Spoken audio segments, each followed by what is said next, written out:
The gilded cage Prisha Daliwell stood at the floor-to-ceiling window of their penthouse, watching rain streak down the glass. 36 floors below, Mumbai throbbed with life, its lights blurring through the downpour. Behind her, the spacious living room remained pristine and untouched, like a museum exhibit of perfect domestic life. She checked her watch, 11:43 p.m. Vikram was late again. Not that she expected otherwise. Her phone buzzed with a text from him. "Working late. Don't wait up." Prisha didn't bother replying. The same message, different night. 3 years of marriage had taught her that working late meant Vikram was. With Natasha Kapoor, his marketing director, the woman with the sleek bob and predatory smile who looked at Prisha with thinly veiled triumph at company gatherings, she moved to the kitchen, opened a bottle of wine, and poured herself a glass. The diamond on her finger caught the light, throwing fractured rainbows across the marble countertop. 24 carats, ostentatious, heavy, and cold. Much like her marriage, it hadn't always been this way. When they first met through family connections, Prisha had been charmed by Vikram Dhaliwal, the brilliant tech entrepreneur whose software company had revolutionized Indian e-commerce. He'd been attentive, if a bit calculating, courting her with the same precision he applied to business acquisitions. Her father had been thrilled the Dhaliwals were old money, and Prisha's family, while respected academics, lacked the social standing Vikram's family commanded. The marriage united intellectual and financial capital, as the society columns had phrased it. "You're overthinking again," came a voice from her phone. Divya, her college roommate and the only person who still spoke to Prisha like she was a human, rather than an accessory. "Video calling this late? Is everything all right?" Prisha asked, angling the phone to hide the wine glass. "I should be asking you that." "How's the king of the Silicon Plateau treating his queen?" Prisha's smile faltered, working late again. With marketing Barbie, Divya's bluntness was both comforting and painful. "Presumably. Why do you stay pry? You have your degree, your family would welcome you back." Prisha stared into her wine. "It's complicated. It's really not." "He treats you like furniture. Expensive furniture," Prisha corrected with a hollow laugh. "You used to light up rooms. With your ideas, now you're just decorating his." The truth stung. Prisha had graduated at the top of her economics class at Delhi University. She'd had plans for an investment career before Vikram swept in with promises of partnership in life and business, promises that evaporated after the wedding, when he made it clear her role was to host dinner parties and look elegant at his side. "Have my projects," Prisha said defensively. What she didn't say was that she'd been quietly using her personal inheritance to invest in startups, particularly those founded by women, or that she'd developed a reputation in certain circles as a shrewd angel investor under a pseudonym. Vikram, so certain of her intellectual inferiority, never bothered looking at their personal accounts. "I'm coming to Mumbai next week," Divya said. "Let's meet for lunch." "Vikram doesn't like me having lunch dates." I didn't ask what Vikram likes. After hanging up, Prisha moved to her private study, the one room Vikram never entered. Considering it her little hobby space, she unlocked her laptop and reviewed her latest investment portfolio. 3 of her companies were preparing for significant funding rounds. One was developing technology that would directly compete with Vikram's flagship product. The elevator chimed. Footsteps approached, unsteady, accompanied by the clatter of keys dropped and retrieved. Prisha quickly closed her laptop as Vikram stumbled in, reeking of expensive scotch and Natasha's distinctive perfume. "Still up?" he slurred, loosening his tie. "Just heading to bed," she replied, her voice neutral. He squinted at her. "Good, I need you presentable tomorrow. Board dinner." "I have a doctor's appointment tomorrow. Reschedule it." Oh. "The Singanayas will be there." Important connections. Prisha nodded, not bothering to argue. She walked past him toward their bedroom. He grabbed her wrist. "Wear the blue dress. Natasha says it makes you look less pale." She gently extracted herself from his grip. How considerate of her. In bed later, listening to Vikram shower away the evidence of his evening, Prisha placed a hand on her still flat stomach. The doctor had confirmed it yesterday, 8 weeks. Pregnant. a complication she hadn't planned for in her increasingly detailed exit strategy. Tomorrow, she'd call her lawyer again. It was time. The Declaration of War. The Bombay High Court was an imposing colonial structure, all marble columns and high ceilings that amplified every whisper. Prisha sat straight-backed on the hard wooden bench, her navy silk dress a shield of propriety. Across the aisle, Vikram lounged with the casual arrogance of a man who had never lost a negotiation. His lawyer, Rajiv Mehra, Mumbai's most cutthroat divorce attorney, shuffled papers with theatrical importance. In the gallery behind Vikram sat Natasha, her red dress a deliberate statement. She caught Prisha's eye and smiled with feline satisfaction. "Rise for the Honorable Justice Sharma," called the court officer. Justice Deepa Sharma, known for her uncompromising fairness, surveyed the courtroom with shrewd eyes that had seen every variety of marital dissolution in her 30 years on the bench. "Be seated," she said, adjusting her glasses. "Dhaliwal versus Dhaliwal. Petition for divorce on grounds of ... She paused, looking over her spectacles at Vikram. "Intellectual incompatibility? That's a novel approach, Mr. Mehra." Rajiv stood.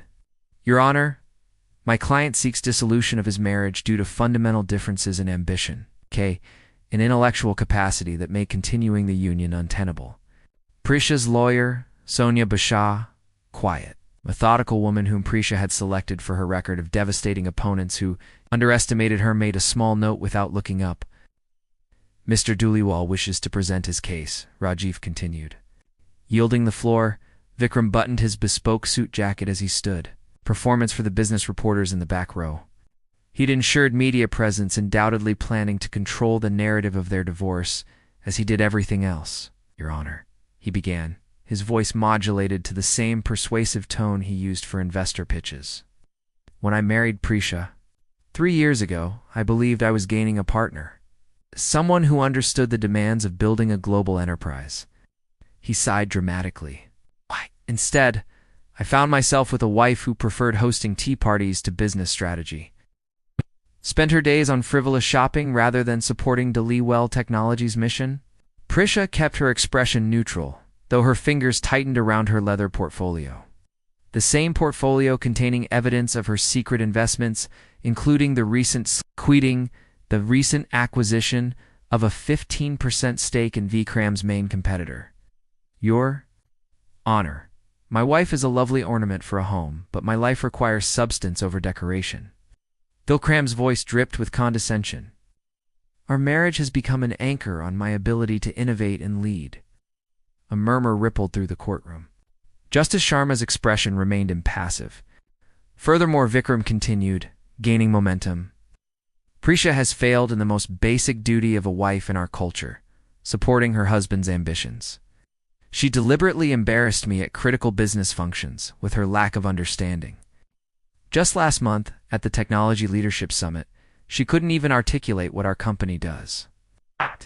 This was a blatant lie. Prisha had deliberately simplified her explanation to a condescending venture capitalist who had asked her, "Do you understand what your husband's company actually does, my dear?" A response, "He makes software that helps people buy things they don't need more efficiently," had delighted everyone except Vikram, who considered his e-commerce platform revolutionary rather than simply profitable. "My client Rajiv," interjected, "is prepared to be generous in the settlement. Mrs. Dhaliwal will receive maintenance suitable to her needs, though naturally, the substantial assets of Dhaliwal Technologies must remain protected." Justice Sharma nodded. "I understand, Mr. Mehra. Mrs. Dhaliwal, do you contest the divorce?" Before Prisha could answer, Vikram laughed. The sound echoed unpleasantly in the high-ceilinged room. "What could she possibly contest, Your Honor? She contributed nothing to my success.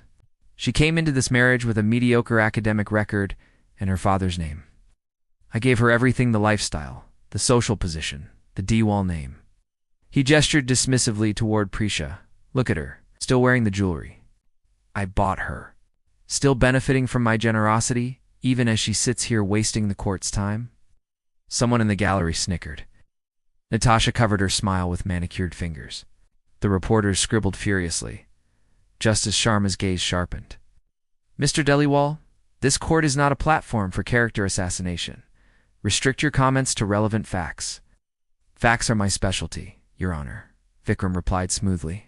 And the fact is, my wife is intellectually unsuited to be the partner I require. Our prenuptial agreement clearly establishes the terms of dissolution. I simply wish to move forward with my life and career without the burden of a marriage that has become a professional liability. His eyes flicked to Natasha, a gesture not lost on anyone in the courtroom. Several reporters exchanged knowing glances. Sonia finally looked up from her notes. Your Honor, we would like to present our response at this time. Proceed, Ms. Basha. Danya stood, a contrast to Rajiv's theatrical style and her calm efficiency. Before my client responds to these characterizations, we wish to establish certain facts for the record. She approached with a document. This is the Dhaliwal prenuptial agreement, which Mr. Dhaliwal has referenced. You'll note Clause 16b, which states the agreement becomes void in the event of infidelity, or if either party deliberately conceals significant financial information from the other.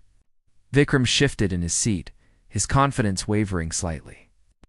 Prisha knew he hadn't reviewed the prenuptial agreement his father had insisted upon. A document Prisha had negotiated carefully through intermediaries, while Vikram dismissed it as a formality. Furthermore, Sonia continued, my client has evidence relevant to both conditions that invalidate the agreement. Objection. Rajiv jumped to his feet. This is a transparent attempt to circumvent a legally binding contract. Your Honor, Sonia replied calmly. We're simply establishing the complete context before Mrs. Dhaliwal responds to her husband's claims. Justice Sharma considered this. We'll allow it. Mrs. Dhaliwal, would you like to address the court? Rose, the movement graceful and unhurried. The courtroom fell silent, anticipation building. Vikram smirked, clearly expecting tears or recriminations. Your Honor, Prisha began, her voice clear and steady, I've listened to my husband describe me as intellectually inferior, socially decorative, and professionally irrelevant. She opened her portfolio. Before I respond to these characterizations, I believe context would be helpful. Vikram's smirk faded as Prisha removed a sealed envelope and a medical file folder. Mr. Dhaliwal has spoken at length about burdens and liabilities, she said. I wonder how he categorizes his own child. The revelation, the medical file, made a soft thud as it landed on the polished wooden table. The sound seemed to echo in the suddenly silent courtroom. Your Honor, Prisha continued, her voice calm despite the rapid beating of her heart, I am currently 11 weeks pregnant with Mr. Dhaliwal's child. She slid the ultrasound image from the envelope. The small bean-shaped outline their child was circled in blue marker. This was confirmed by Dr. Roshan at Lilavati Hospital 2 weeks ago. Vikram's face drained of color. Beside him, Rajiv Mehra straightened his tie, visibly recalculating his strategy. Natasha's triumphant smile collapsed. Double quotes Vikram began, then faltered. This is clearly a desperate attempt too. The medical report includes DNA confirmation. Prisha interrupted, her voice still measured. Given Mr. Dhaliwal's frequent suggestions that I was somehow deficient as a wife, I anticipated he might question paternity. Justice Sharma studied the documents, then looked at Prisha over her reading glasses. Mrs. Dhaliwal, while this is certainly relevant information, pregnancy alone doesn't invalidate the grounds for divorce that Mr. Dhaliwal has presented. I understand completely, Your Honor, Prisha replied. The pregnancy is merely context for what follows. She removed a second folder from her portfolio.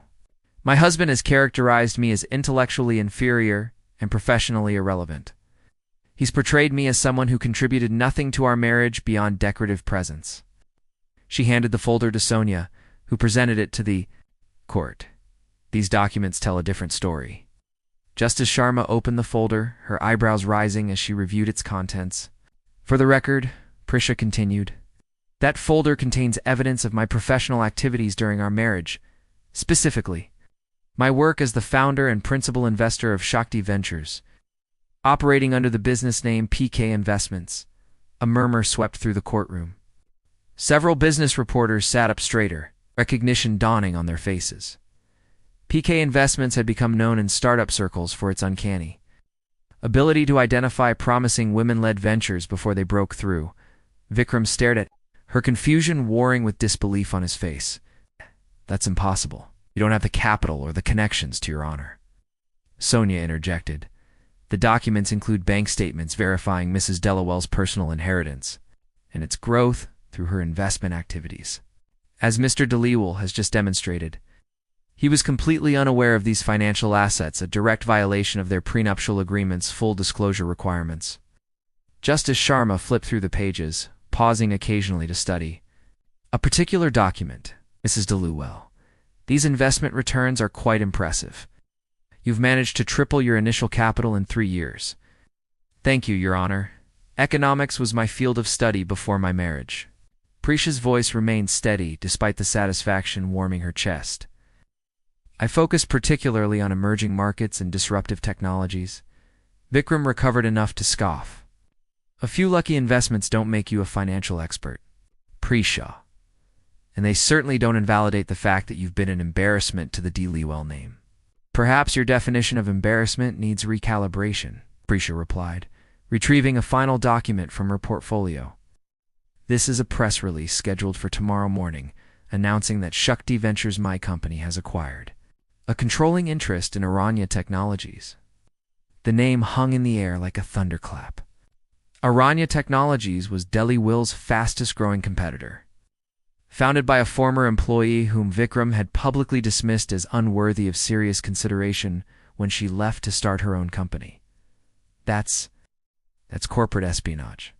Vikram sputtered, half rising from his seat. You used information from our home, too. Every investment was based on publicly available information, Prisha cut in. As you frequently reminded me, you never discussed business matters with me, believing I wouldn't understand them. Justice. Sharma raised her hand for silence. Mr. Deliwell, control yourself. Mrs. Deliwell, please continue. Prisha nodded. Your Honor, I don't contest the divorce. I agree with my husband that our marriage lacks the partnership we both deserve. However, I do contest his characterization of me and his attempt to enforce a prenuptial agreement that his own actions have invalidated. She turned slightly to face Vikram directly for the first time. You claimed I was intellectually unsuited to be your partner. The truth is, you never bothered to discover who you actually married. A business reporter in the back whispered urgently into his phone. Natasha had gone rigid in her seat, her expression fluctuating between shock and calculation. Furthermore, Prisha continued, turning back to Justice Sharma. As both an expectant mother and the majority shareholder in a company that will soon be in direct competition with Deliwell Technologies, I request that the court consider the complex business entanglements this divorce now entails. Justice Sharma closed the folder, her expression thoughtful. This certainly changes the parameters of these proceedings. She glanced at her watch. The court will reassess for 1 hour. Expect both parties to use this time constructively. Mr. Mera, Ms. Bashamai, Chambers, please. As the judge departed, the courtroom erupted in whispers. Vikram remained frozen in his seat, staring at Prisha as though seeing her for the first time. Sonia leaned close to Prisha. That went even better than we anticipated. Are you all right? Prisha nodded, her hand instinctively moving to her stomach. I'm fine. Across the aisle, Rajiv was speaking urgently to Vikram, whose face had moved from shock to fury. Natasha had already slipped out of the courtroom, her red dress, a vanishing flash at the door. As Prisha gathered her documents, a young woman approached from the press section. Mrs. Deliwell, Zara Hussain from Business Standard. Would you comment on rumors?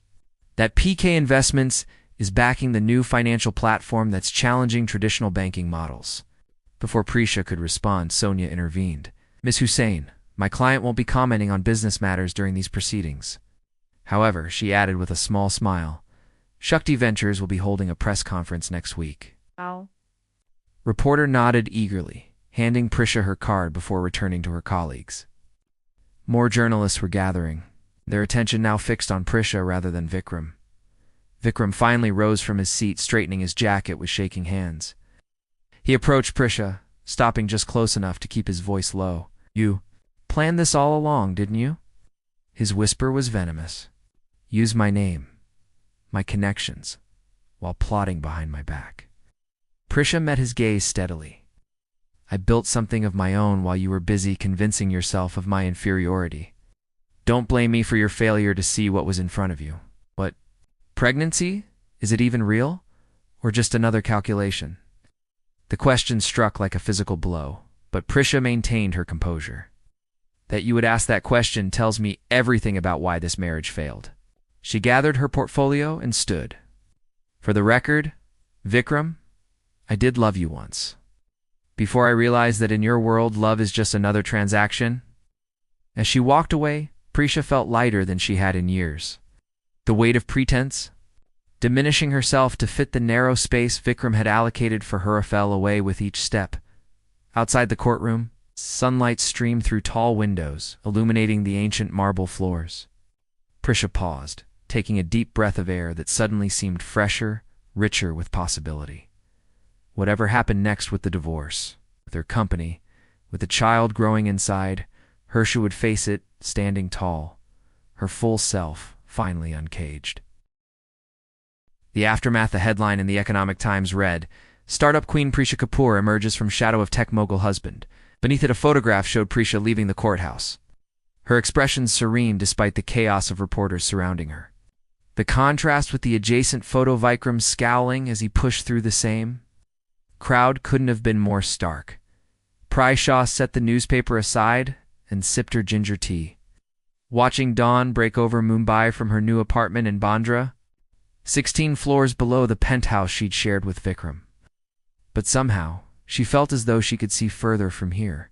Her phone buzzed with a text from Divya. "On my way. Bringing breakfast? Don't argue." 20 minutes later, Divya swept in with bags of food and copies of every newspaper featuring the divorce proceedings. "You're a legend," she announced, spreading the papers across the dining table. "Look at these. Headlines: Delhi Will divorce drama rocks tech world. Secret investor revealed how Prisha Kapoor built an empire while marriage crumbled. My personal favorite: Dholiwal stock drops 15% as wife's rival investment comes to light." Prisha winced. "I never wanted to damage his company." "The company will recover," Divya said, unpacking containers of idli and chutney. "His ego is another matter. Etha baby needs nutrition." Prisha obediently took a plate, though her appetite had been unpredictable since the courthouse revelation 3 weeks ago. "Any word on what Natasha is doing?" Divya grinned. "Rumor has it she's been seen having lunch with the CEO of TechWave Systems. Apparently she jumped from the sinking ship rather quickly." "I'm not surprised," Prisha murmured, remembering the calculated look on Natasha's face as she'd slipped out of the courtroom. Her phone rang. Sonia Basha. "Good morning, Prisha. I've just come from a meeting with Rajiv Amera. Vikram's team is proposing a settlement." Prisha set down her fork. "Are the terms surprisingly reasonable? Full child support, of course? No contest to your business activities? A clean break with minimal press involvement moving forward. He wants to keep this quiet now?" Prisha couldn't help the ironic laugh. After ensuring media presence in the courtroom, "The publicity backfired spectacularly," Sonia replied. A hint of satisfaction in her professional tone. "Dholiwal Technologies investors are asking uncomfortable questions about how he could have missed your investment activities. Some are questioning his business acumen." After ending the call, Prisha stared out the window, absently resting a hand on her slightly rounded belly. At 14 weeks, the pregnancy was beginning to show, another reality she could finally acknowledge openly. "What will you do?" Divya asked softly. "Accept the settlement. I never wanted his money, just recognition of my worth and freedom to build my own path, and the baby." Prisha smiled. "The baby will know both parents, whatever Vikram's flaws. I won't keep his child from him." The doorbell rang. Divya checked the security monitor and frowned. "It's him." Prisha took a deep breath. "Let him up." Vikram entered cautiously, as though stepping into foreign territory. Gone was the arrogant swagger that had once seemed as much a part of him as his expensive suits.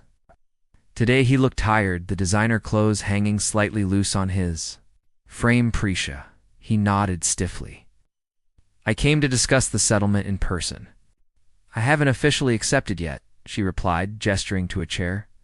Divya squeezed Prisha's shoulder. I'll be in the next room if you need me, she said, giving Vikram a warning glance before departing. An uncomfortable silence stretched between them, filled with the weight of unspoken recriminations and regrets. Your lawyer is very good, Vikram finally said. The terms are more than fair. They are, Prisha agreed. I'm surprised you're accepting them so easily. Vikram's laugh held no humor. What choice do I have? You outmaneuvered me completely. His eyes dropped to her stomach, then quickly away. Are you feeling? Aye. The morning sickness is better. The doctor says everything looks normal. He nodded, staring at his hands. I'd like to be involved with the baby. I never planned to keep you from your child, Vikram. His head snapped up. After everything I said in court, everything I did, Prisha studied him, the man she'd once loved, then feared, then finally outgrown. Our child deserves to know both parents. My feelings about you don't change that. Silence. Fell again, less tense, but still weighted with unresolved emotions. Why didn't you tell me, he asked suddenly, about your investments, your company? Prisha considered the question carefully. Would you have believed me, or would you have dismissed it as a little hobby like everything else I did? It's a flash of guilt across his face was answer enough. I never saw you, he admitted quietly. Not really. I was so convinced I knew exactly who you were that I never looked deeper. And now? Now I'm trying to salvage what's left of my company while my competitors circle like sharks. 3 board members have resigned. Investors are pulling out. He rubbed his face tiredly. The woman I thought couldn't understand basic business concepts is now considered a financial visionary, while I'm portrayed as an oblivious fool. That wasn't my intention, Prisha said truthfully. Wasn't it? His voice sharpened briefly before he caught himself. Sorry, that's not fair. You only revealed what I forced you to by taking our private matters to court. He stood, pacing to the window. Your company, Shakti Ventures. The acquisition of Aranya. Very impressive. Thank you. Are you planning to merge it with Deliwell Technologies? You could, The combined valuation would make you one of the most powerful tech entities in India. Prisha shook her head. That's not my goal. Shakti will remain independent, focusing on women-led startups that larger companies overlook. Vikram turned, something like respect flickering in his eyes. You really have been thinking strategically all along, just because you didn't see. My ambition doesn't mean it wasn't there. He moved toward her, stopping at a respectful distance.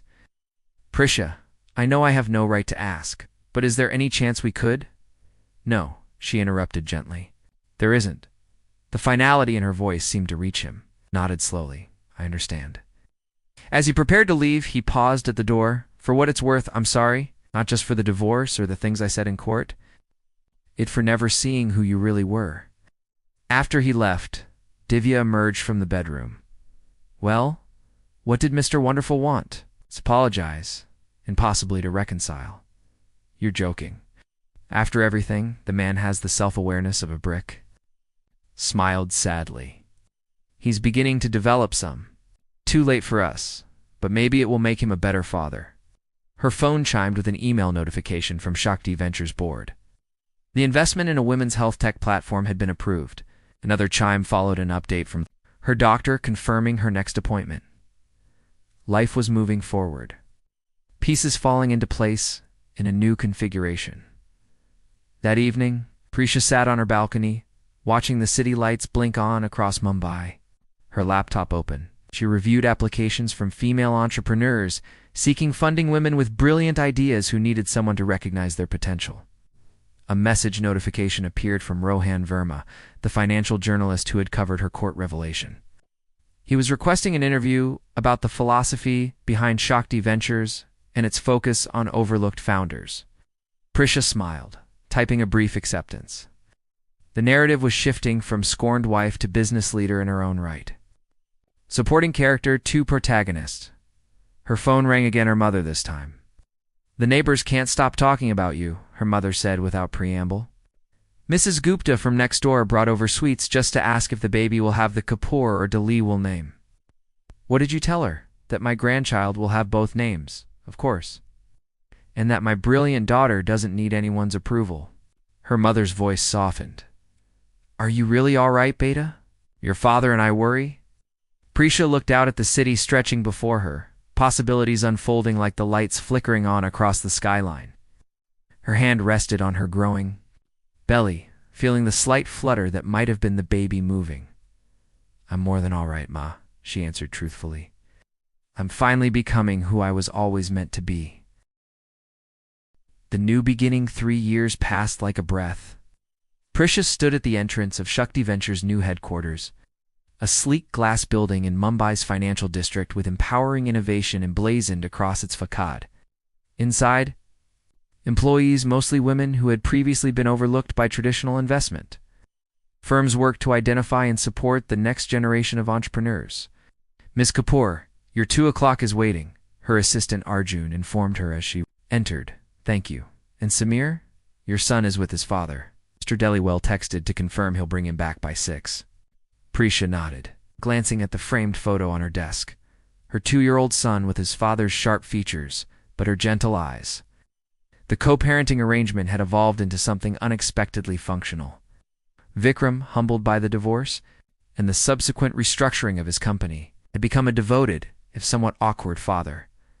The boardroom doors opened to reveal Rediscover Meta, whose sustainable fashion startup had become Shakti's most successful investment. The Paris expansion is confirmed, Radhika announced without preamble. We're opening next quarter. Congratulations, Prisha smiled, genuinely pleased for her first major investment success. As they discussed details, Prisha's phone lit up with a message from Tarun, the architecture professor she'd been dating for 6 months. He was the opposite of Vikram, thoughtful, secure in himself, fascinated by her mind rather than her role in his life. After the meeting, Prisha paused at her office window, watching Mumbai's endless movement below. The journey from Vikram's shadow to this moment hadn't been simple, but each step had strengthened her resolve. A familiar car pulled up outside Vikram, arriving early, with Samir. Their relationship had transformed into something neither could have imagined during those bitter courtroom days.